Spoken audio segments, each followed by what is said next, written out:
আম পাতা বসায় বৃহস্পতিবার বৃহস্পতিবার। তুলসী পাতা, তুলসী ক রকমের হয় জানেন?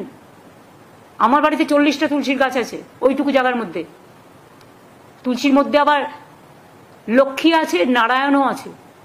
আর সব জায়গায় তুলসী গাছ হয় না, সম্মানের সাথে করতে হয়। একটা ফল বিক্রেতা তার ধর্মের অনুষ্ঠান পালন করতে বাড়ি গেলেন, আর তার জায়গায় আপনি পবিত্র তুলসীটাকে পুঁতে দিয়ে অসম্মান করলেন তুলসী দেবতাকে। তুলসী মনে রাখবেন লক্ষ্মী নারায়ণ বলি আমরা। শ্রীকৃষ্ণকে আমরা তুলসী দিই, জগন্নাথকে তুলসী দিই, আমরা লক্ষ্মী নারায়ণকে দিই।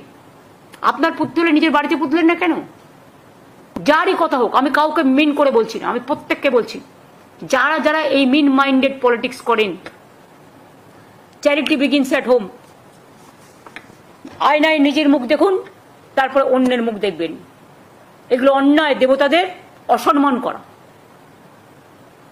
সব ধর্মের লোকেদের সব ধর্ম পালন করার অধিকার আছে।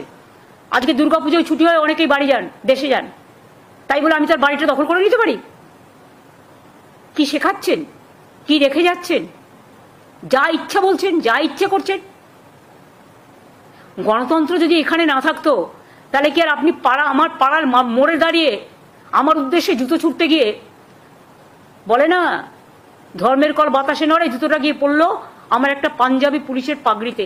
I condemn that. শিখ ভাইরা, এমনকি অমৃতসরের যে শিখ প্রবন্ধক কমিটি, তারাও এটাকে ক্রিটিসাইজ করেছে। কেন আপনি তার পাগড়িতে জুতো ছুঁড়ে মারবেন? মারতে গেছিলেন আমাকে? তা আমার পাড়ার মোড়ে দাঁড়িয়ে আপনার বাড়ির সামনে তো সেম জিনিস হতে পারে। আমরা কোনোদিনও করেছি? করিনি। কিন্তু করিনি বলে আগামীকাল মানুষ যে কিছু ভাববে না নতুন করে, আমি তো সবাইকে কন্ট্রোল করতে পারি না, যদিও আমি এটাকে সমর্থন করি না। তাহলে পিএম এর বাড়ি যে কোনো দিন আমরা ঘেরাও করতে পারি, কিন্তু আমরা তো করি না, কারণ আমরা মনে করি চেয়ারের একটা সম্মান থাকা উচিত।